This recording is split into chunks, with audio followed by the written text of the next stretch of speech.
It's fun, probably. I mean, who the fuck knows? Yeah, I would think. Yeah, he just wants to, whatever. We rolling. Just try the whole music thing. Welcome to the 3 Hacks and a Movie podcast, starring Bentley, Emilio, and RJ.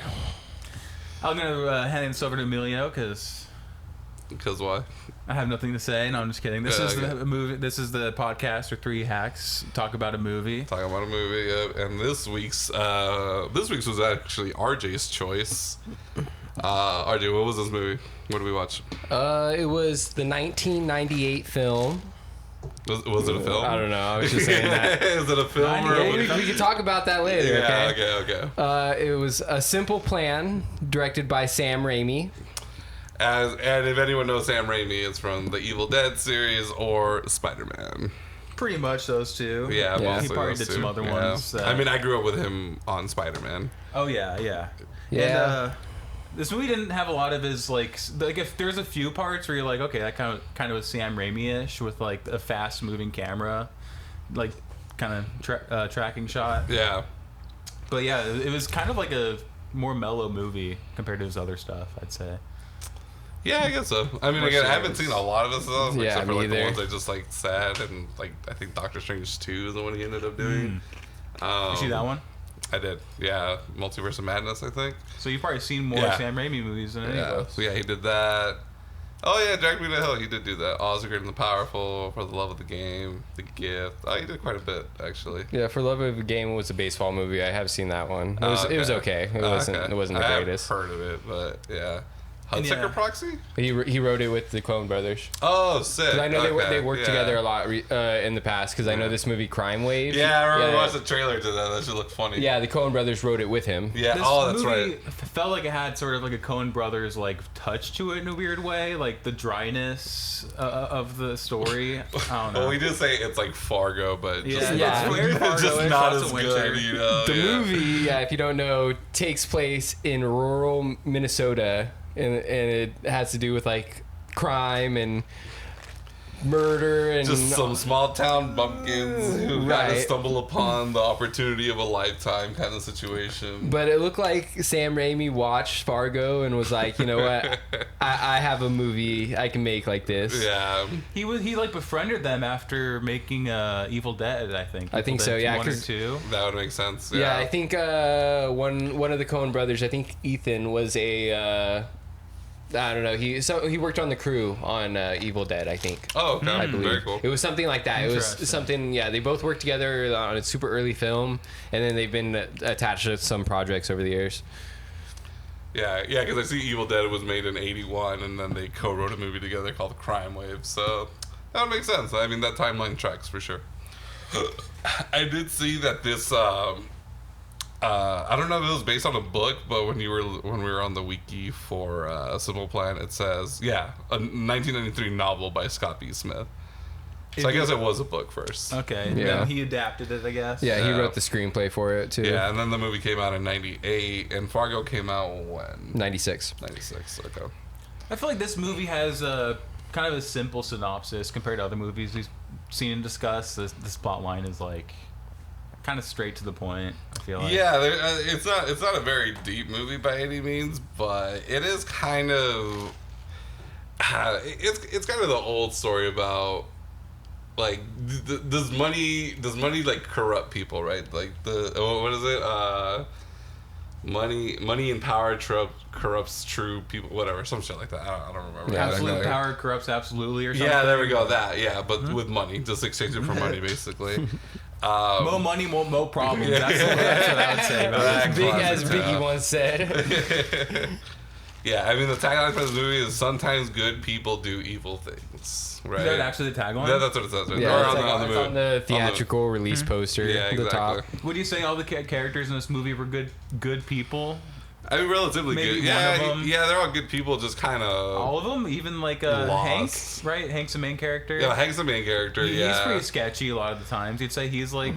Well, he seemed to be the Boy Scout, actually, in the beginning of the movie, and then that Boy Scout turned quickly into almost a criminal mastermind. He like really tried to figure shit out, how to get away with it. Right, yeah. But I would say, like, before they discovered the money... Like, just looking at them, would you consider them all good people? Yeah, I think they were good people. Just on the surface. On the surface, yeah. Yeah, on the surface, exactly. Because we didn't really get a good look at their lives before it. Obviously, it was pretty shallow. But okay, who was JJ Diner's character's fucking name? I already forgot his JJ name. Diner. Lou. Right. In That's the Parks, actor's name, No. JJ Diner. in Parks and Rec, he played a minor character. He owned the diner in town called JJ's Diner. Yeah, So, his he name was JJ. Yeah. He was good in the movie, actually. I like that. Right. And that's what I know him as. So I Brent was Briscoe is the actor's Brent name. Briscoe. Okay, Lou, right? Yeah, it Lou. kind of seemed like Lou. Oh, he's dead. Yeah, passed Wow. away in 2017. Okay, wow. Yeah, that's what I remember from. He was in the 13th year. Yeah, I think he was the. Big John Wheatley. So, because you remember, it's the kid that ends up becoming a mermaid. Yeah, right? yeah, And I remember. his best friend, his dad is like a fisherman who's like obsessed with mermen. Oh, And that's right. him. Oh, man. I can't believe I forgot about that. That's what I always remember him from. He was one of the Okay. detectives in Mulholland Drive. I think he was also in the Green Mile, but I haven't seen Right. that in Yeah, such I a don't long remember time. that either. He was a garbage man in Spider-Man 2. Look at that. Garbage Man. Okay, yeah, things like that. I don't know, man.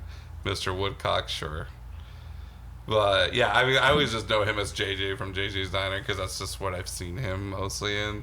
He had a recurring role in the Twin Peaks revival. Really? Whoa. Detective Dave Mackley. Huh. Probably with Yeah, last thing I remember is Brooklyn Belushi. Nine-Nine. Right, Matthew yeah. Langdon. I remember that, yeah.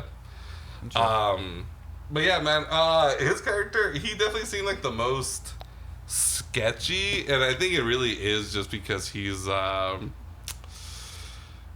he was definitely like the most down in his luck, right? Like he hasn't had a job in a while. He had a wife who he was like whatever, always mad at, and then later it reveals like, oh, who are they gonna believe? Me, a working man, or you who fights with his wife, who berates his wife in public and stuff. So he always seems like, yeah, he always definitely seemed like the sketchiest of the group for sure. And then Billy Bob Thornton's character was very just, I don't know, man. It's kind of gullible. Yeah, he was just gullible. I feel like, yeah. He had like a little bit of a heart of gold. You can tell that kind of like shows itself. Yeah, like, he's probably like the best, most human character out of all of them. Yeah, like he was a good guy, like just an overall good guy, and there's like three main characters. You have Hank, who is like this like sort of just stuck up fucking accountant. I think he's like really into money. Accountant. yeah. Then you have Billy Bob, who's his brother, who's like this greasy like.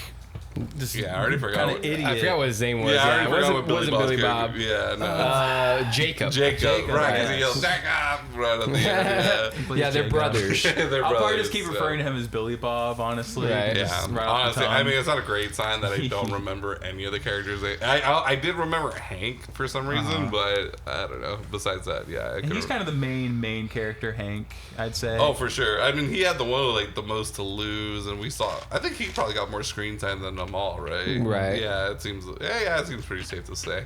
And then you had that third guy we were just talking about. Lou. Lou Yeah, was Lou. the Who's character. sort of like he was kind of like a hillbilly, like redneck Yeah, type. but Like, he does seem like an asshole too. Like, I mean, he's just trying to fight like random people at the bar or whatever, and just kind of, you know, you hear like, oh, I owe a lot of people money, and so you know he's just probably like a gambling degenerate or something. Dude definitely had problems for sure. high school dropout. And Oh yeah, we did. Yeah, 40-year-old high school dropout or whatever. But yeah, I think yeah, Billy Bob, man, his character, yeah, really just like good dude, heart of gold. He just kind of got caught up in a bad situation, and Billy Bob getting casted as that character was such a good move too. I thought because he brought a lot to that character. Just I thought. Yeah, he played it really well. I liked it. I really did like his performance, to be honest. Yeah, out of all of them, I liked his performance the most. Yeah, I've been wanting to watch Sling Blade for a long time, and that's the movie that he Sling Blade. Yeah, Yeah. co-wrote, or I think he just wrote it maybe, right. and then Yeah. directed it, I think and he- or maybe he didn't direct it. I think he adapted the screenplay or whatever, technically, because from a short story. a short story that he Yeah. wrote, I think, though. Oh, was it? Oh, Yeah. okay, yeah. Did that one maybe. get him on the map? Is that like his big like Yeah. groundbreaking movie? Yeah, because he was nominated for an Academy Award for Best Actor, and then he And- then he won Best Adapted Screenplay. Yeah. Yep, that's what it was. So, but it was like in Sling Blade, his character is much more simple and, how to explain this, you know? He's pretty simple in this movie. He's not the smartest guy in this movie. Okay. Gotcha. But so it's like it's like a dumbed down version of Sling Blade, but not dumbed down, if that makes sense. You know, because his character's a little bit smarter, but it's a watered down version of Sling Blade is what it looked like to me. Mm-hmm. It's not like Bad Santa. It's if you're everybody listening to this is probably more familiar with Billy Bob from Bad Santa. So this movie's going to give you Bad different... News Bears. Bad News Bears is what I always knew him as, man. Yeah. Morris Buttermaker. Yeah. But yeah, this movie definitely gives you a different side of his acting chops and makes you appreciate him on a different level. I was thinking about that. It was one of the scenes where like he comes in to the house and he greets his brother's wife, and like he's like, oh, I took the shoes off, and he was such a simpleton and stuff, and I was thinking like he plays such diverse characters on both sides of that kind of spectrum. Like this is very like hillbilly-ish, very like dumbed down, but I've seen him play like more sophisticated characters as well, and he pulls that off really well. Yeah. And in this role, he's really timid too. He's like really like meek and like not very confident. Yeah. And in like his other movies, he is very. That's like Right. Bears, and he is very confident. I think the best way to describe it, he's just like a simple guy, essentially. Like Simple plan. A simple plan. A simple plan from a simple man. Yeah, the plan was not simple at all. I mean, it started off very simple, but oh my god, just one bad thing after another. Dude, the beginning kind of pissed me off. I was just like, did you tell the cop about the plane? I was like, what the fuck, dude? Like, really? Like, and then he's like, oh, Lou told me to say that. And I was like, how did that ever become a good idea to any of you? I thought that was so bad that I'm like, okay, this is either poor writing or these characters are just that fucking stupid. And it was like, I don't know. It was hard for me to decide between those two. Right. That's the moment. Options. That's the moment where you realize maybe he shouldn't have like been in this plan with these people because they're probably gonna like. They're fuck the it up worst somehow. people to be. He should have just told the cop right then and there, like, hey, dude, we found this plane over there, and there's a dead guy in it, and a bunch of money, and. If I did a how it should have ended, like I would have just been like, yeah, we found a plane full of money, and boom, end of fucking story right there. Yeah. No 2-hour epic journey or whatever, but And that's basically what the movie's about. I plane full of money. Honestly, they made me feel like, as much as I loved the character of Jacob, I felt bad for fucking Bill Paxton's character Hank, because I was like, wow, you finally get in the scenario that I think we've all thought about. Like, what if you just find a big bag of money one day? What do? You literally found it with the worst people imaginable to fucking find it with in your entire town, probably. Next to, like, maybe a police officer, because, well, they're a good one. They would do the right thing, obviously, but... Yeah, dude, I honestly just felt bad for his character most of the time, because I was like, oh, dude... You got paired up with the worst people for this scenario. And when they find the money, they don't even like they don't even talk about like where it came from. They're just like, oh my god, we found this money. Like, what do we do? Should we split it up? Like, do they even mention like the fact that it could have come from like? They were like throwing out scenarios just because they're like, know. oh, what if it's this? What if it's that? Like, what if it's drug money? I think they assumed it was drug money. Yeah. Which I think in a scenario like this is probably the safe bet, right? It's like a private plane. It's a little small charter plane, whatever. And then I think that's kind of crazy is that no one heard about this plane crash, because planes are so like tracked and regulated even back then. So it's like if there was a plane crash in your town, the cops would have at least definitely heard about it and been like, hey, you know, we're on the search for this plane if anyone sees anything. I think, aren't they tracked through like air control towers? I guess. Yeah. Maybe it went past an air control tower and then Yeah, because usually once it hit that. I mean, I don't know obviously where they're at, but yeah, because usually if it's like too low or whatever, they'll get like reported, be like, hey, go back up or blah blah blah. Yeah, man, I don't know. Yeah, I like how. I liked Lou really just at the beginning where he was just like, we should split it. Because honestly, I'd probably be like, you know what? I think there could be a way where we get away with this and we each split the money evenly. And, you know, Hank was trying to be the the Boy Scout of the group, right? And Right. you're like, no, we should just turn it in. Like, The what do you mean? accountant. Yeah, the accountant is like, we should turn it in. There might be a reward or whatever. Yeah, there might like, be a fucking reward. loser, dude. Like, imagine, like, you get a $10,000 reward. Like, you have to split 3 ways for a fucking thing that was $4.4 million. $4.4 million. Yeah. But So, does anyone want to try to explain the synopsis to this movie? Because so far the people know there's money with plane. yeah, Money money plane. plane. Money, Money it's not Plane. money plane. It's not that movie though. We might review that one soon though. Money, comma, plane, comma, plan, comma, That's all you need to know. Just the keywords. Right. rural, comma. I don't know. So 3 men stumble upon a plane crash in the woods. yeah. Covered in snow, you know, and they check inside of it, and they discover a dead body and a duffel bag full of money, which ends up being $4.4 million. So they decide to split it, but they don't split it right then and there. Right. And they decide if they want to hang on to the money, actually. They first decide if they want to hang on to the money or split it. Yeah. So they give it to Hank. Hank convinces them to let him hold it on to the money, the accountant. Makes sense. Because he didn't trust the other two, and I don't know, the other two didn't seem that very trustworthy at that time, too. No, that fucking That Lou. makes sense. Lou would have have definitely ruined it. Like, if Lou ended up with the money at the beginning, that movie would have been over so fast. Because, like, he probably would have been bragging about it or just buying all this brand new shit and then be like, how the fuck did you afford all this shit, Lou? And it's like, what do you mean? And then boom. And they even mentioned that Jacob gambled some of it later on too. So Yeah. Yeah. So he was not trustworthy. So Yeah, so then they decide to keep, or they decide what to do with the money there, and the money just kind of corrupts all 3 of them, and like the Ring of Power. Yeah. Almost. it drives a wedge in between all of them. And, Not everything's like the Ring of Power, man. and then it just all starts to unfold from there Yeah. I mean, Gets that's pretty pretty cutthroat. much it. without giving bit. away too much of the plot.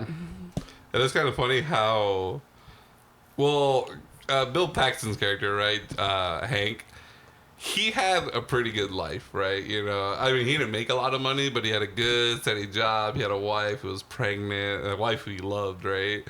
And he got a kid coming, and like, things are going pretty good. Yeah. It's kind of funny how immediately, like, they didn't even start spending the money or anything. They just took the money, and how it immediately went to shit. Like, right after that, like, obviously fucking Jacob gives the vital information that they find a plane. And then later to when the cop. Yeah, and then the old man who was like, I'm looking for a fox, where's that fox? He's like, no, don't go over there. And he fucking hits him in the head with a fucking tire iron or something like that. Oh my god. Damn it, Jacob. Are you serious? Oh my god. Yeah, that was a stupid movie. Yeah. Did you guys exactly. find that almost like uncharacteristic? Like the fact, like, because why do you think he hit him in the head with a tire iron, like out of nowhere, like that? I was just thinking because he was trying to protect his brother, because he knew his brother was out there looking at the plane or something, and I don't know, because his whole job was to be the lookout for his brother. And this old guy wanted to go into the woods, right? Wasn't he saying like, oh yeah, that, Yeah, he was chasing tracking a the fox. fox. Chasing a Yeah, he was fox. tracking the Yeah. fox, yeah. So, but like, then the old man would have just found the plane at that point, I guess. Yeah. So what's really the problem Yeah, there? Like, why smack him with a tire iron? Yeah, I mean, Jacob obviously didn't know that Hank was kind of done in the plane or whatever, so he's just like, well, just in case he's not. But it is still a little bit uncharacteristic because he is like an overall good guy. I guess he doesn't really think quickly, right, on his feet. Like, he's definitely like kind of he doesn't even really think things out either. But he's not quick-witted. He's just not that guy who thinks quick on his feet. So I think he just panicked, and hit him. And then that's when I was like, damn it, Jacob, dude. Like, Right. I mean, it was already bad with the cop, and now he just made things so much worse. Now they have a body on their hands. It might be a strike against him for being a good person, like, Yeah. So, yeah, like the poster suggests. But like, obviously, they all have some goodness, and all 3 of the characters. I feel like, have some I think goodness they're all in them, but they're all relatively good people. They just the evil just like, comes mistakes. out. that money, man, it's a evil thing. The money corruption taking over so quickly, I thought was funny and interesting because, again, right, like, because remember, like, Hank tells Lou, "Don't tell your wife," and then he's like, "Why?" And I was like, "She's gonna ask about the money eventually." Like, yeah, eventually, but not now. And then he's like, "Well, the same goes for Sarah," and he's like, "Yeah, of course." And then he goes home and he's like, "What would you do if you found let's say $4 million in a duffel bag?"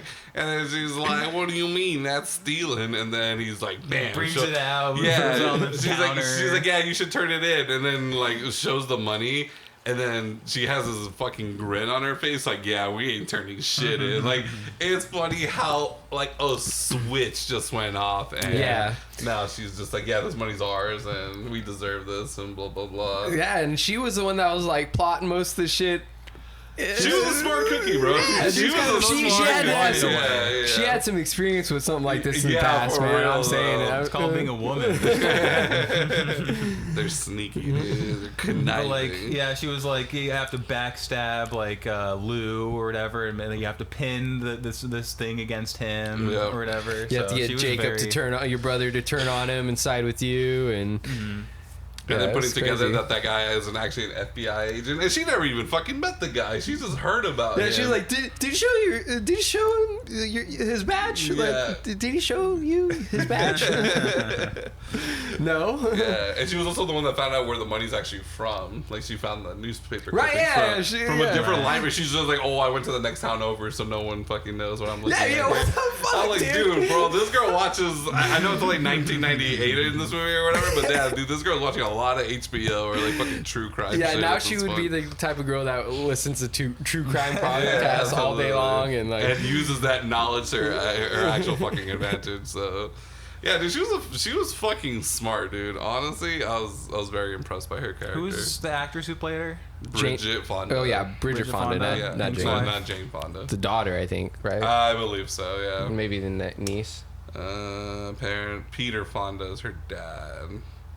Henry Fonda. And then Jane Fonda is her aunt. Yeah, I think Peter Fonda's sister. So she's married to Danny Elfman, spouse in 2003. Interesting. Yeah. Hey, Danny Elfman. Also I don't think we mentioned did the score for this movie, and I'd say it's one of the least Danny Elfman-ish soundtracks. Yeah, that's funny because like 10 minutes into the or like 5 minutes into the movie, when we were still getting like the opening credits, you're like, oh yeah, I can kind of hear the Danny Elfman, but then it was like that was it. Right? Yeah, that was really. There's a couple moments, like a couple things, but it's really just a normal soundtrack, no wacky. Yeah, because there was nothing about the soundtrack except for like the very beginning of the movie and the very end of the movie that I noticed. It just kind of peters out. It just fits the emotions. Yeah, it's just kind of like whatever. Okay, no big like theme or anything. No one's spinning the vinyl of this movie soundtrack probably, but it was good. All right, Bentley, I see you have something written down. What do you have written down in your hand? I don't know. I just take notes while I watch these movies just to make sure I have all my thoughts, like, not leaving my head, as they can do. Okay, so what do you got?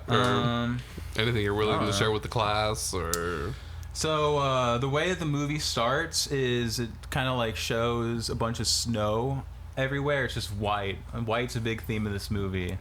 And white and like just death, like with the trees, like all the trees are dead and okay, sure. just a winter. It's like Fargo. Yes. Fargo, yeah, there you go. Fargo. Think of Fargo. It was honestly Fargo without all the accents. So like Fargo was more authentic. Yeah. You heard I didn't hear one like Minnesota accent. Like you betcha, you know. And without the purposeful like comedy of it. We're like because we laughed quite a bit throughout this movie, but I don't think any of it was meant to be funny. We just kind of laughed at some of the moments. Right. Throughout the movie. Throwing the accents, that would make it too Fargo-ish, probably. Yeah. It'd be like, this is too much like Fargo now. Maybe. Yeah. But so it starts with that setting, and then the first thing you see is like a fox like running through the snow, and then you see like a chicken coop. Right. It's just kind of like just the editing in the beginning of this movie, and then it shows our main character, and then they start doing their thing, and then later Billy Bob's character and his brother are driving in the truck, and this fox that you see in the beginning of the movie like is chasing the chicken, or I think has a chicken in its mouth. It's the same fox? I think it's the same fox. I'm pretty sure that's the idea. I'm pretty sure, yeah. And then it runs across the street, and then They almost run into it and crash. Bro, that fox is the cause of so many problems of this fucking movie. So yeah, the fox kind of like because remember the foxes would crosses the street. They're like, "Watch out!" and then they crash the truck, and then that's where they find the plane that went down. Obviously, yeah, because they went chasing after the dog that was in the truck that jumped out and chased after the fox, which led them to the plane. Yep, exactly. And then later, we see, remember the old man on the snowmobile who's like, I'm looking for a fox. And the fox is happening to be heading in the direction of the plane. The same fox, man. Yeah, this fox was causing havoc. Dude, this fox was like, the same fox. This fox was, I don't know, not the Deus Ex, or like the Ex Machina or whatever of the fucking movie, but it definitely kept... It progressed the story quite a bit that I don't think anyone saw it coming. What's up with those crows? The crows, like the random watching the whole time. The random scenes of just like the crows watching from the trees. I thought it was gonna symbolize something in the end, or They're like judging, bro. Birds are very judgmental. Oh, did you write something? I wrote about the crows. It's something they say about the crows. I'm paraphrasing here, but where is it? Where is it?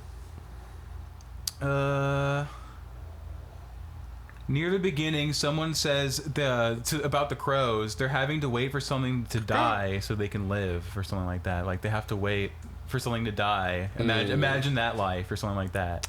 And then they find the money. So like it's like almost like symbolism, because like they're saying, imagine having to wait for something to die to get something, and then they get the money from someone who dies. Whoa, basically. So. Symbolism. Yeah, I don't know, man. I'm definitely paraphrasing there. I definitely thought the fox in the hen house or chicken coop was gonna be some kind of symbolism where, but then it's like, who's the fox, right? It obviously kind of seems like it would be Bill Paxton's character.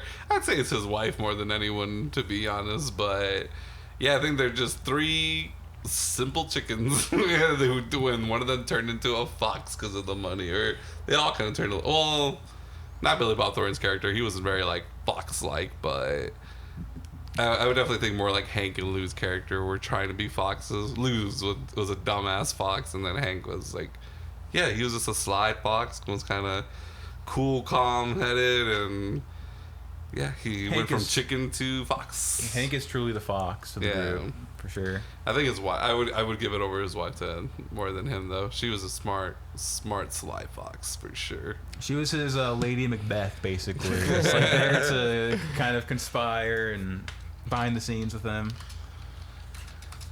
Crazy, like a fox. There's a lot of shots of crows, and they're just kind of watching everything kind of go down. I think it's like almost also kind of suggesting that like they're not doing it totally unnoticed. Like there's still like the crows saw them do it. Yeah. At least. So. Bro, honestly, when the crows were attacking Hank's character in the plane, dude, that's just kind of scary. Honestly, imagine like two fucking big ass birds in your face, and they're like fucking pecking at you, dude. That sounds terrifying, dude. That sounds really fucking scary. Yeah, those crows were pretty terrifying, honestly. I've been scarred ever since I watched Birds when I was like 6 years old. Fucking birds, dude. For me, it was Birdemic when I was around like 2012. Yeah, that's scary for a whole nother different reason. No, kind of earlier on when I did see the fox, though, I was thinking, and then you see... you start to meet Jacob's character a little bit more, and he seems like a simpleton a little bit, you know?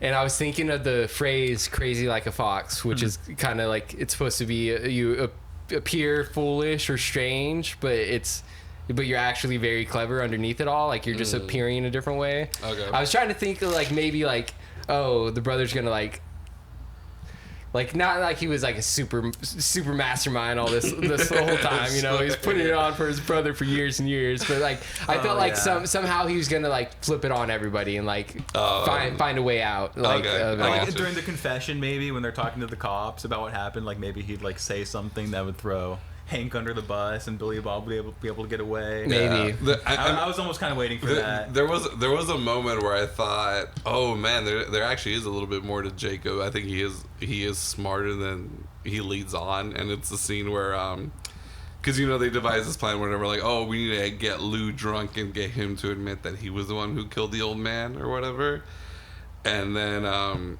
it seems like Jacob is giving up his brother on his plan because he's just like, oh, what was that? You wanted us to take sides? He's like, I don't want to take sides. And then Hank was like, you know what? How about we just go? He's like, no, what's he talking about?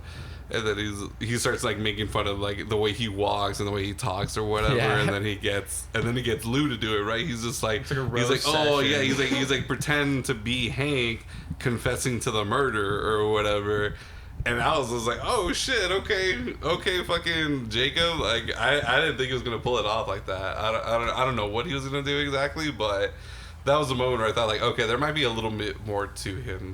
So you think Jacob did it on purpose? Like oh, he did. It wasn't just like a dumb accident. No, I think he planned that out for sure. Yeah. So I was pretty impressed with Jacob, just basically at that moment. Definitely. To be honest, though. Because that is a crazy plan to get someone to admit to the crime that they didn't commit. Like, just that's kind of a nuts plan to do. Right? They pulled it off. Yeah. It worked out for them. And the whole thing was literally just to basically have collateral on him, just in case he does try to go to the cops or try to like turn it on them or whatever. Because obviously, out of the three of them, it definitely would have been Lou to ruin the whole situation. Because at this point, he was already begging Hank for a piece of the money because he was like, I owe people money. Like, he's like, I can talk or whatever. And then he's like, dude, like, we're in this together. Like, I go to jail, you go to jail. And he's like, I'm sorry, man. I just owe people money. And I'm like, oh my God, dude. I honestly, dude. You sympathize with him too. Like, he's. I don't know, man. I tried to sympathize with Lou, but he seemed like. Maybe we just didn't get enough of him, but God, like I just kept thinking like he's such a two-dimensional character. He was just like I was like, oh, he's gonna be the one that caused all the problems, and then think like none of it's gonna be his fault, and and like in his head like, no, this all makes sense. Yeah, I just get a piece of the money now, and then blah blah blah blah, and it's like, dude, like I don't know, man. I've seen enough movies and everything where like you don't spend the money right away. Like you come into a bunch of cash or you steal a bunch of cash. You fucking lay low for a while. And now we know after watching the movie, if he did spend it right away, they probably would have gotten caught because it turns out that the FBI were the ones who like categorize every single serial or most of the serial 10%. They said 10%, one out of 10. One out of every 10 bills they. Crazy. But they didn't mark it because they said, oh, like we might get if they catch us marking it, they'll kill the hostage or whatever. So they just said that. They like manually wrote down 10% of the serial numbers, so if it ever pops up, they can catch the person. I don't think we explained. So the money, I know you kind of explained like the newspaper clipping that they found that told the story, but so the money was ransom for a hostage, and there was two guys who received the money. One of the guys was presumably one of the dead guy that was in the plane with the money, right? And you couldn't really identify because it was a black and white photo out of a newspaper, kind of small and grainy. Fucking face was like smashed in from the air, like It was all pecked in too from pecked in, But and then you end up meeting the other man from the hostage ransom thing later on. Yep. Played by Gary Cole. Phenomenal actor. He's one of the best to ever do it. You might know him as Harvey Birdman, attorney at law. He's also Mike Brady. Mike Brady in the Brady Bunch movie. Oh, that's right. Ted Jones in Pineapple Express. God, I can go on and on about this guy, man. I love Gary Cole. Yeah. He's very intimidating in this movie. He's very well cast. Yeah, super young. That's probably one of the youngest things I've seen him in, I feel like. Dude, he was Mike Brady like 2 or 3. I know you didn't watch that. I didn't watch it. Yeah, but he reminds me of the same age, like from then till like Pineapple Express, and then even later on, even watching into Entourage and Veep and stuff. I feel like he didn't age like a lot because he looked like he does have like the same face and haircut. Like he's had the same haircut for like 30, 40 fucking years. Yeah, because I feel like he looked like a 40-year-old man as the father Mike Brady in the Brady Bunch movie, and that was like 3 or 4 years before A Simple Plan. Yeah. I guess it's. We didn't mention Office Space, did we? I guess it's. No, yeah, he was also in Office Space. Oh my God, dude! Fucking Bill Lumber, dude. He's fucking Bill Lumber. Yeah, Bill Lumber. Yeah, that was the year after A Simple Plan, and somehow in this movie he looked a lot younger though. Maybe it was like the hairstyle and like. I felt like in A Simple Plan. We also didn't get a lot of close-up shots until the very end. It seems like, so that kind of helps a little bit. Right. Yeah, man. Fucking Bill Lumberg. Bill Man. I can't believe Lumberg, that's brother. the one we didn't list off when we were listing off his credits. Yeah, dude. Yeah. So, and the thing was with this, with Bill Lumberg. I mean, not Bill Lumberg. His character was. We hear that he's an FBI agent at first, but then again, fucking Hank's fox of a wife was like, Just somehow how do you knows. know? How do you know he's a She's FBI the one that's agent? crazy How like did- a fox. Yeah, My that's what I'm question saying. is, She's how- the fox, bro. She How is did, the fox. how did he trick the, what would it be, like a deputy or a chief? Yeah. I guess. It's like a small town. Yeah, Yeah, it's a small police. town, dude. Yeah, like He they just probably. didn't bother to ask for that FBI. Yeah, dude. badge, At which the makes at the sense. most they probably deal with is like the town drunk, which is fucking Lou. Like, Yeah. I don't think there's a lot of crime in this random fucking town in Minnesota or whatever. Yeah, and then he said, yeah, because his wife's like, how do you know that's the FBI agent? And then like, well, like, did he show you this badge? Like, no. And then when Bill, or I mean, fuck Bill, when Hank's character asked him about it, he kind of makes fun of him, like, oh, you've been watching too many TV shows or whatever. It's like, they don't just pull out their FBI badges or whatever. They'll see, like, bro, did you not even ask for an FBI badge? Like, I really thought, like, he didn't ask for an FBI badge. He just was completely enthralled by the confidence of Gary Cole's He character. just seems so official, man. Couldn't you have faked a FBI badge too if you really wanted to? Like maybe he had a fake one on him. Just, I mean, just dude- dude some crayon almost- drawing of FBI. I mean, dude almost got away with a $4.4 million fucking dollar heist. That's or not heist, but you know, hostage negotiations. So maybe. So yeah, so you're kind of like thinking like when this happens, like is he an FBI agent? Is this like a red herring thing where like they want me to think that? Because he is very intimidating looking, so you definitely get bad vibes from him. Yeah, Just looking we at him. we even questioned each other before the real reveal was on him. We're just like, okay, is he an FBI agent or is he just a dirty criminal, or is he a corrupted FBI agent? Right. That was the third option, but yeah, dude, the wife was right, man. You know, Bill Paxton's character wants to go out to like actually look for the plane, and he's trying to warn the sheriff like. He's got a gun, which I'm like, running, well, falling okay, he's an over, FBI agent. Of panics. course he has a gun. Like, I don't think that was a stupid thing to yeah. say. I was just like, what? Like, that's fucking stupid. Like, how is that warning somebody about something? And then Gary Cole's coming up. I'll still call him Gary Cole. Yeah. And then he's like reaching in his like waistband or something, and you're like, is he gonna pull out a gun? He's gonna pull out his badge? What's gonna happen? And then he like pulls out a gun and he shoots. The Yeah, fucking very intense few cop. seconds. Very like, oh, what's about to happen? Yeah, because obviously Bill Paxton's character just kind of shot at him. It's like, dude, you just shot at a fucking FBI agent, right? With a stolen handgun, first of all. With a stolen fucking revolver. But he didn't. The dude fucking blasted the sheriff, and he's like, oh, shit, nope, he's a criminal. He's a dirty, dirty criminal. Dude, the wife, man, I really can't get over that fucking character. She's way too smart, dude. What the fuck, man? Like, how did she put all of that together? She has a history of criminal, past criminal activity, you know? Yep. She finally thought she got away by finding a nice, simple man in a fucking small rural town in Minnesota. And then she got brought back into the life when she saw that fucking Just when 4.4. that hot hour is out, They pull me back in. Yeah. It really was that, dude. I'm telling you, that girl has a fucking past that we don't know about. Yeah.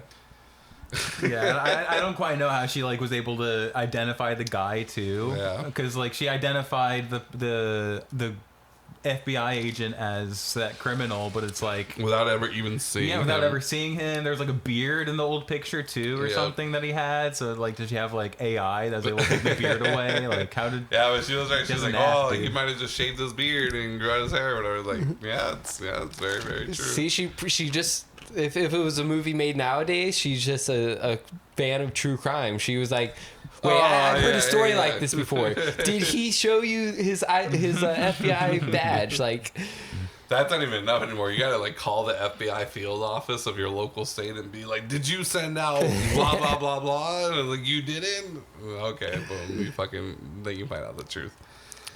yeah, Yeah, man. She is the fox, dude. She is the what is it called when you humanize something? Whatever. Personification. There we go. She's a personification of the fox. She is the fox in the beginning of the movie because the fox was Foxy the first thing that lady. was that kept the story going, And then it was her who kept the story going. She is the fox. Well, what did the fox say? He's the FBI agent. Or he's not an FBI agent. That's what the fox said. Yeah, man. Can't be real. Yeah. The ending of this movie is very intense. Yeah, very okay. exciting. So, the ending of this movie, right? I think we all have kind of mixed reviews about the end of this movie. Jacob! Very sad, though. Very sad. Kind of sad. Of Mice and Men The very ending of this movie. Yeah, it was a very of Mice and Men Yeah, ending. literally said that during the screening of this. But yeah, so for those who don't know, basically it's not like a final standoff, but because when they go look for the plane because they're showing a police officer and the quote unquote FBI agent, it's Jacob, it's Hank, it's the sheriff, and it's Gary Cole's character who's pretending to be an FBI agent, but he's actually one of the criminals. So Hank kills him. The sheriff's already dead. And then Hank is like, we did it. Like, we can get away with this now because, we have someone to pin it on. We can show that he clearly killed the sheriff. Like, everything's good. But then Jacob, he's just so ridden with guilt and realized how far everything's gone. Basically And tired of he's so tired. Yeah, he'd have to keep living that. He'd have to keep evading probably his whole life. Yeah, and like you said, he's like, there's no way I'm gonna ever be able to enjoy that money. He's just like, there's no way, and I can't live like that. He's like, so he tells his brother, he's like, you're either gonna have to do it for me, or I'm just gonna do it myself. And you see him like turn around and hold like the revolver to his head, and Hank is like freaking out because he doesn't want to do it, but he also understands like, I kind of did put him in this situation, and he's miserable now, and either I do it or he does it to himself. And yeah, and then he kills his own brother. He lovingly Jacob! shoots his brother. Jacob! He shoots his brother. And then he immediately yells out, Jacob! That was great. I thought his acting was a little hammy sometimes, to be honest. Yeah, Hank's, honestly, I didn't care for Hank so much, like the actor wise, but he over-emoted, I would say, like in his eyes, like when he got like panicked, like he just did it too much. His eyes got so fucking bug-eyed. Billy Bob definitely gave the best performance. Yeah, he was in great. That movie. So was Lou was pretty good too. I like, man, I don't know, dude. He just played like a very, simple, simpleton, a drunk. I guess I don't want to say his acting was two-dimensional, but his character was very two-dimensional, and it was just kind of hard to look past that. But hey, maybe that means like he really just did that fucking good of a job. Where, yeah, he played a two-dimensional character very well.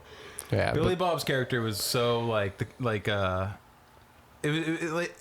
like the way that they wrote it and then the way he acted it is probably way different. You know what I mean? Like so? he probably added so much to that character, the way he acted it. That's like not even like written in the script. If you know what I mean? Okay, yeah, probably. Kind of like I see what you're saying. Like Crispin Glover and River's Edge. a little bit. Yeah, dude, he was very Crispin Glover in that movie.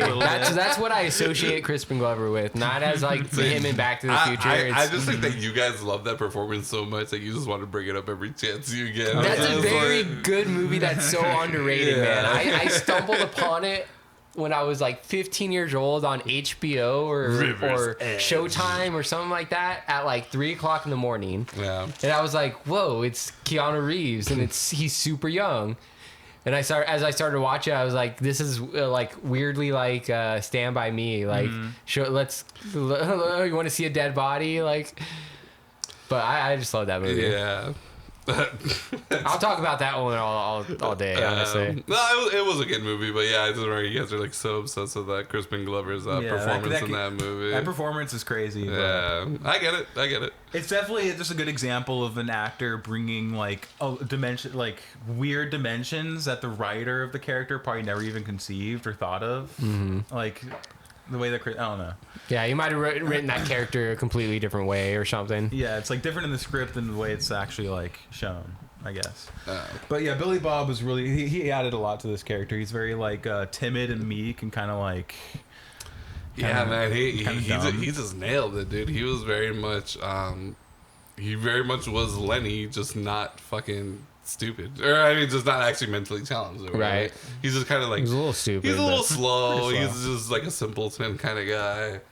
But yeah, he nailed it, man. I love William Robert Thornton. William Robert Thornton. William Robert Thornton's portrayal of Is that really his Jacob. name?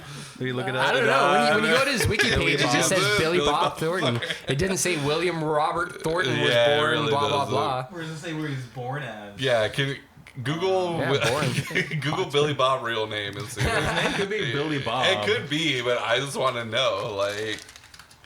Had it legally changed to Billy Bob. William Robert Thornton. Yeah. Yes. He goes by Billy Bob. Hell yeah, dude. Honestly, it's kind of genius. It works. Yeah, in an industry where a lot of people don't go by their kind of hick sounding Yeah. names or whatever, it's pretty smart to go. Because, yeah, William Robert Thornton. Sounds Yeah, like a kind of British sound. guy. Yeah, that sounds super British, actually. I didn't even think about that. What was it? Like, William Robert Thornton sounds British. It does Sounds like a kind of. British- It does, yeah. It's the three names, I yeah. think. Oh, yeah, I've heard that before, yeah. That or serial killer. Or like not serial. Yeah, serial killers and like Oh, yeah, the three names. presidential yeah. assassinators Oh, and that's right, or would be yeah. Lee assassinators. Harvey Oswald, yeah. You're Or pretentious right. writers. John Wilkes Booth. Yeah. Like David Foster Wallace. Yeah. Or, Yeah, yeah. But yeah, but Billy Bob, dude. Great call, Billy Bob. Great Yeah, call. he was nominated for Best Supporting Actor in this movie, which it was honestly that was well deserved. well deserved. If deserved. anything deserved to be nominated in this movie, it was What did it he was lose William to? Robert. Let's look at Ooh, that's a good- What was the contenders that year? well, Billy Bob's a great name too, Fresh. because that name just tells you who you're gonna get with him. He has that vibe of Billy Bobness, you know. He lost to James Coburn in Affliction. Glenn Whitehouse. I've never even I heard of don't that even know movie. what Affliction is, yeah. Also, Duvall yeah, in the also Civil- nominated Robert Duvall in A Civil Action. Oh, Ed Harris in the Truman Show. Yeah, there you go. Jeffrey okay. Rush in Shakespeare in Love. Oh, hell no, dude. Shakespeare in Love is the That's- reason why fucking Saving Saving Private Private Ryan Ryan, yeah, didn't win every fucking Oscar that year. Yeah, because Shakespeare in Love won every single Oscar that year. Best Yeah, Picture, Shakespeare in Love. Best Leading Actress, Best Supporting Actress, Yeah.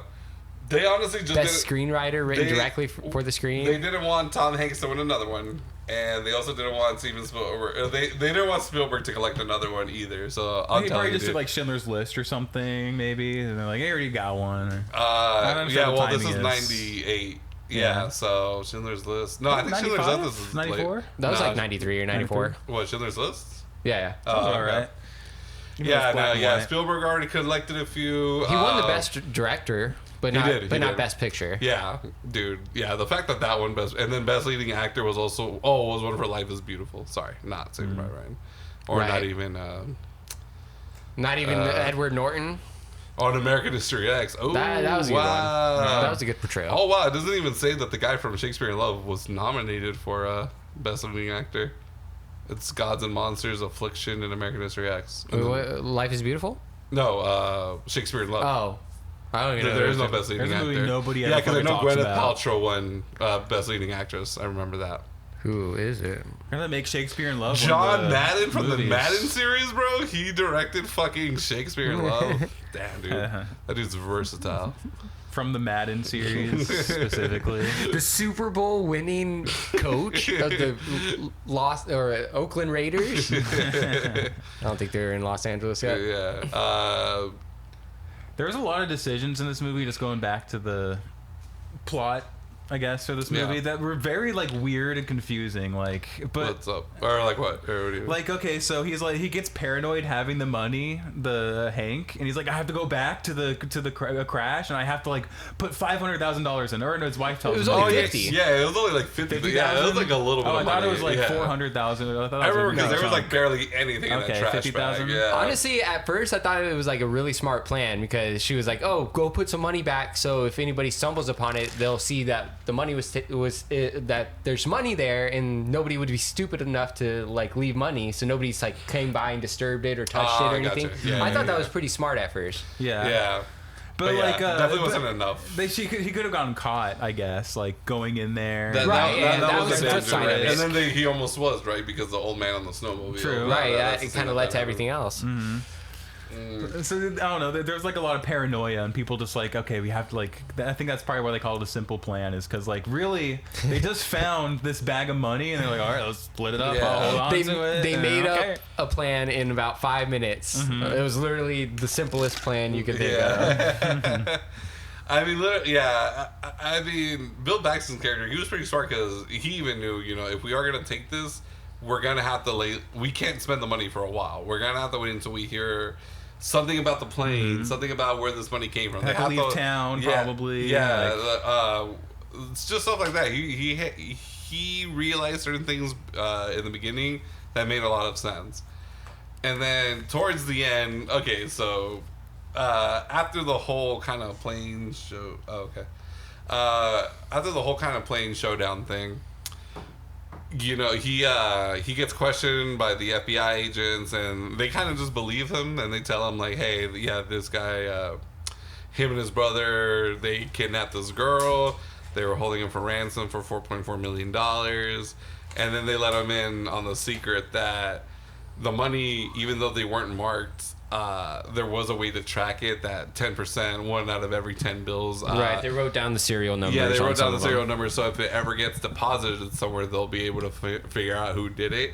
And as soon as he hears that, he realizes, like, oh, I can't ever fucking spend this money because I can get caught now. I would have risked it, man. One in 10%. 1 in 10, bro. Just gotta be 1 smart. in 10. You gotta be smart while you're spending that shit. But then you spend 10 bills, and then it's 1,000%. If my math is right. Then you're caught. I just think there was ways Well, you're not around an it. accountant, man. He obviously knew something we didn't. Yeah, man, it's just this is where I kind of fell apart at the ending, where I was just like, you know what? Nah, there's definitely things you could have done. I mean, bro, like you Like really, what? you were already, he was already ready to wait on this money for like a year or whatever into spending it. He could have waited a little bit longer, because obviously they can't track it to his house or his storage unit that he supposedly had it at or whatever. I think what I would have done is, well, first of all, I would have spent it in probably like different states and different places. Really small amounts. Try to break it down into smaller bills, or like, because the further you can get it away from you, the better. So, you know, trade like 100 with like, I don't know, random people, random stores, blah blah blah.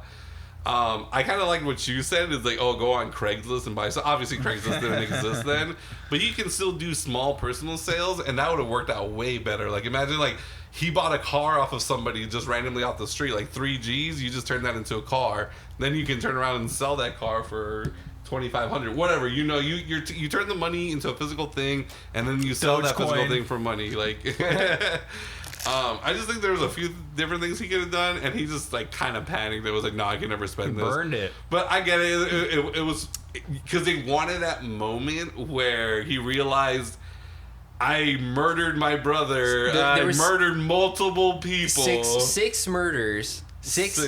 There were 6 murders. Okay, yeah, because there was an old man.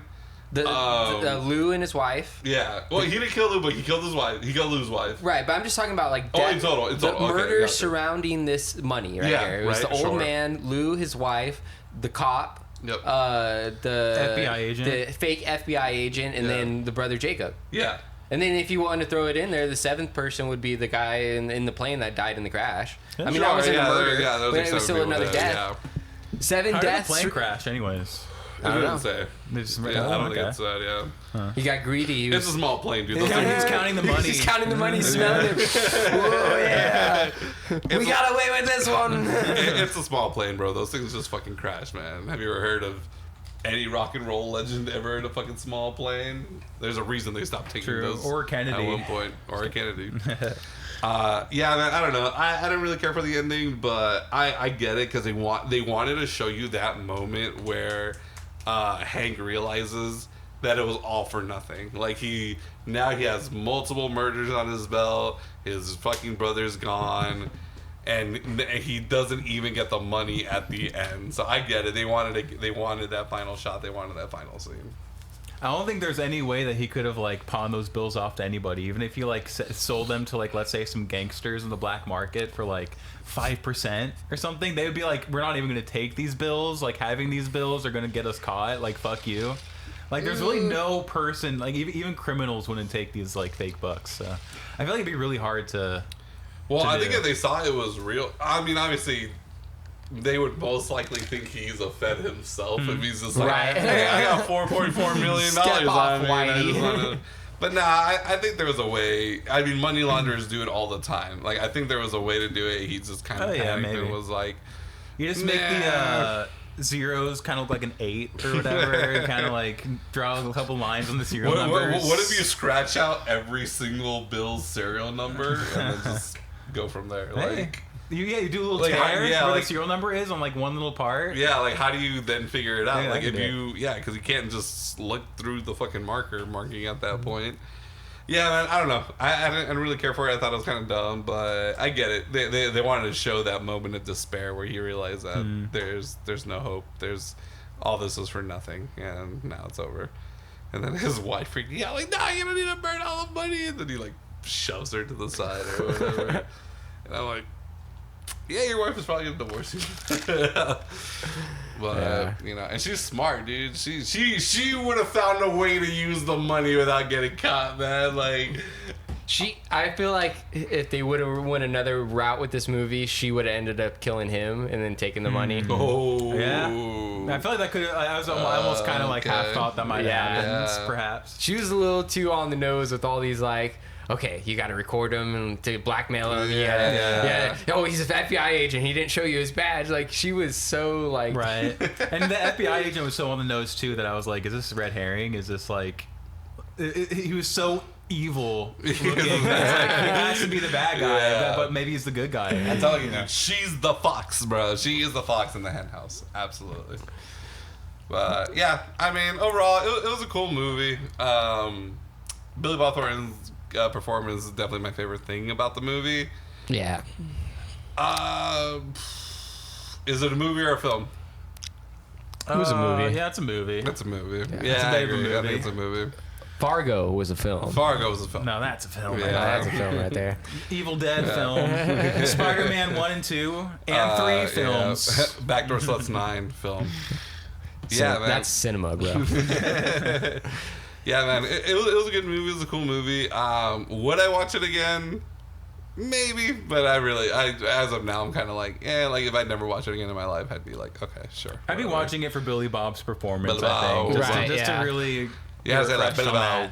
Bob. Honestly, it just makes me want to watch more of his performances. Yeah. Because there's Sling Blade, like I mentioned earlier.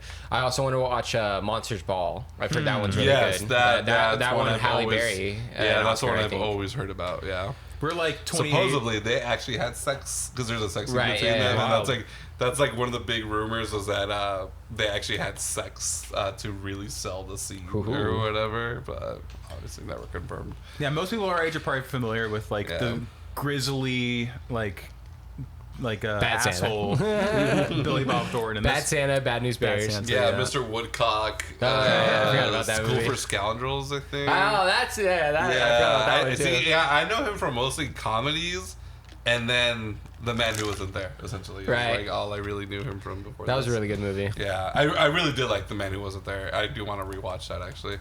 But yeah, good movie, cool movie. I'd probably give it like, if I had to rate it, probably like,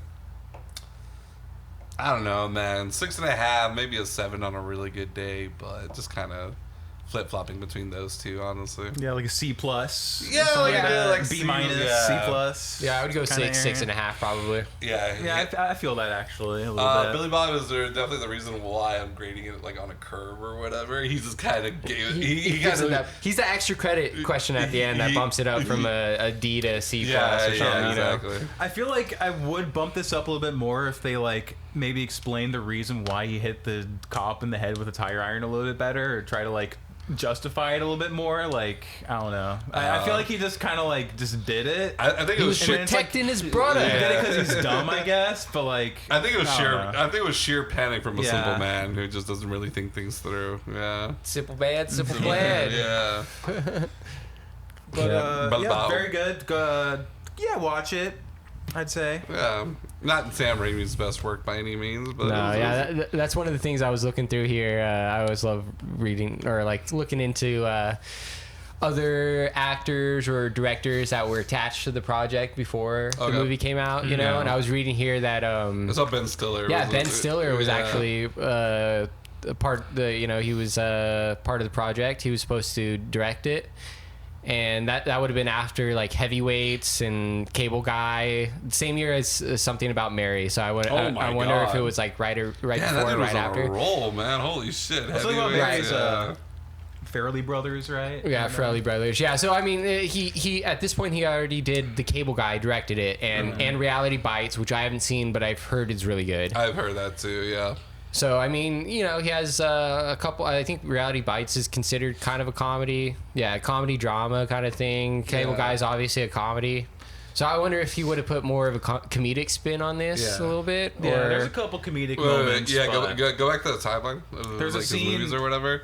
So because these are all acting though. That second one. But then obviously this is then after. But dude, 1999, then he came out in Mystery Men, bro. Right. And then 2000, Meet the Parents. 2001, Zoolander, and the Royal Tenenbaums. Like, holy shit, man, that dude was on a hot run for a good amount of years right there. Right, but I don't know if he was supposed to be. Yeah, acting it in doesn't it. say. It just said he was whatever. Involved in the production. Then which could mean a lot of different things. Then when John Dahl, who I hadn't heard of, he's a director. He was attached to the project. He did Rounders.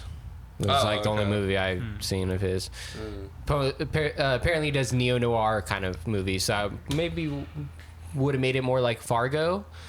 But it says when he was directed or attached to direct, Nick Cage was supposed to be the starring. He was supposed to be Hank, apparently. Okay. That would have been good. So that would have been interesting. I also saw somewhere on here Anne Hesh was supposed to be Hank's wife.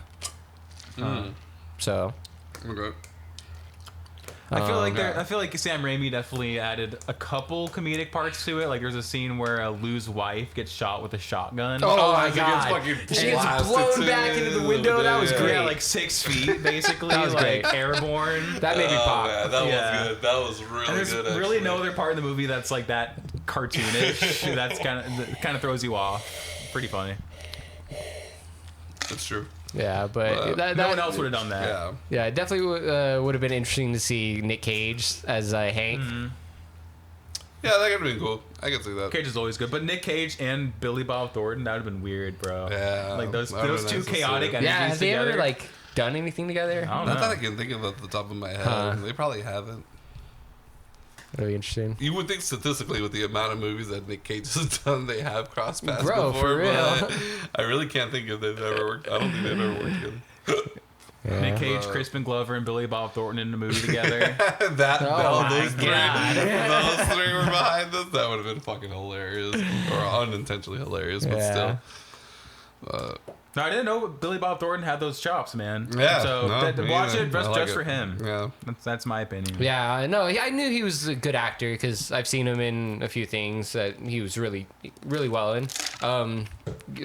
First season of Fargo, he plays Oh shit! Right. He's plays like a killer or like he's a like the hitman assassin or that's like assassin or like something. hunting down the money or whatever. Yeah, he's tracking down the money or Yeah, something, yeah. or he just did a killing like in a nearby city, and he gets stopped by the police in this small Bro, city. he's like I a think. short fucking Mr. X from Resident Evil 2. Right, yeah. The way that he just shows up out of nowhere. Yeah, but and he was really fucking good in chasing you down. That's one of the things that made me open up to him a little bit more. He's been married 6 times, so you know he believes in true love. Like he's just like, you know, He was what? married to Doesn't Angelina matter. Jolie. He was. That was Wow. a famous one before. Yeah, I remember seeing something she about got like together with Brad.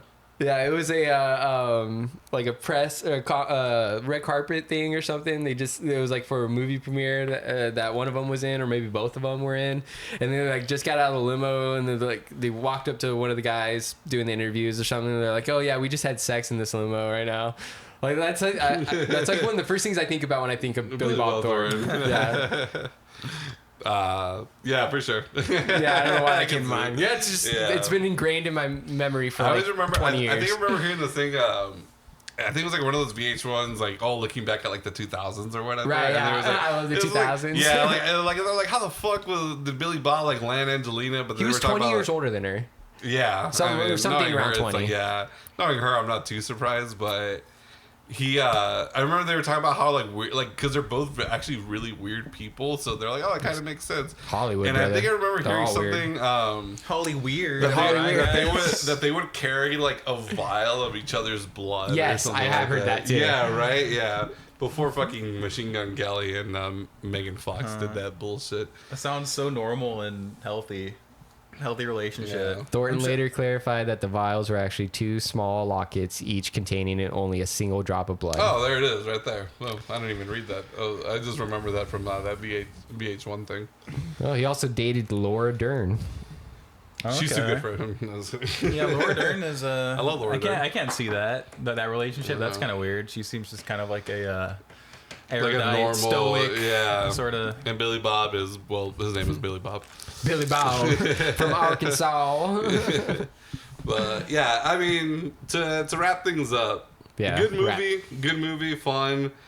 Billy Bob Thornton's performance is obviously the reason to watch it. Essentially, Yeah. Good premise. Yeah, man, that's all I can really say, man. It's a cool movie. Not super.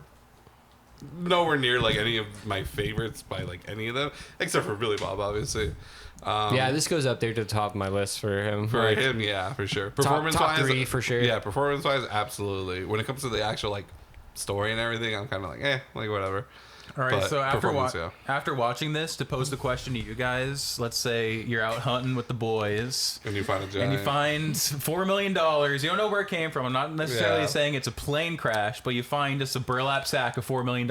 There's no indicator of like where it could have like come from. Okay. What do you do? Do you turn it in, or do you take it for yourself after being educated by this experience? I definitely don't turn it in. You're not gonna turn it in. I'm not gonna turn it in. This movie didn't like deter you Absolutely from not. really. I'm not going to turn it in. If anything, I'm going to... So you're out hunting with the boys, you said. Mm-hmm. Did you stumble upon it by yourself, or were all you all guys three as a of you group? guys are together. Okay, so you all and see it at find the same time. It's not like you stumbled off to take a piss and you found it and you're like, Right, hey, so- boys, look at this bag of money. And now there's 3 witnesses. Right, okay, I so guess. you all Yeah. found it at the same time. Mm-hmm. Would you? I'm So, not so, turning- so you're gonna try to figure out how to take it. I'm keeping it. If you guys tell You me know the IRS is listening. We're splitting it. Okay, we're We're splitting buying it. some more podcast equipment. And you're definitely not going to think about taking it for yourself and throwing anybody else under the bus No, like they do in the but movies. I will say, Bentley, if it was like, let's say it's the 3 of us, right? And I'm like, let's split it, and Arnie's like, yeah, let's split it. But you're holding out, Bentley. You got to go. Like, you can't be trusted at that yeah, point. sorry, Hank. If I Yeah. can see one look in your eye that makes me like kind of sketch, Yeah, so it's over. It's done. It's over. Yeah, I can't trust you I'm at just that point. taking you around the bush Yeah. or whatever, behind the trees. Nah, I'm, like, yeah, not Take it for to, myself. not to sound like an egotistical fuck or anything, but I would find a way to spend that money without getting caught. That's all. Yeah. That's all I'm saying. I could be a better criminal than them. Yeah, maybe not as better than the wife, but Yeah, she was. Yeah. She has experience, man. I'm telling you. I want to dude. see her backstory. I want to see that movie. Yeah, dude, she's been in the shit, bro, for sure. I swear her dad or brother or something had to like run drugs across the border to Canada. She knew that's too much. that's her she- last she has name, ex- her maiden last name ended with an I. If you or a vowel, if you know what I mean. Hey. But yeah, I got my goal. Mama. But yeah, all right, guys, that's been 3 hacks in a movie. I've been Emilio. I just want to say that I would give the money to the cops because I'm a good citizen. But yeah, Okay. you guys are evil. So Okay, sure.